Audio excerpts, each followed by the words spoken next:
Caro Vescovo Riccardo, grazie.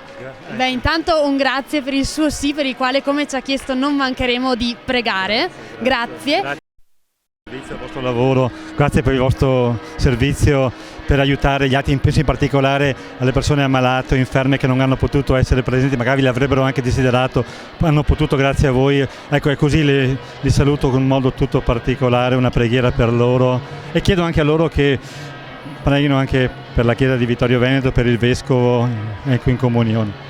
Grazie, le chiediamo un'emozione a caldo dopo questa bella celebrazione. L'emozione è la serenità di sapere di essere al posto giusto, l'emozione di vedere volti, tanti bei volti, e la voglia anche di cominciare, ecco, dopo le feste a vivere la vita quotidiana qui nella diocesi, nella bella diocesi di Vittorio Veneto.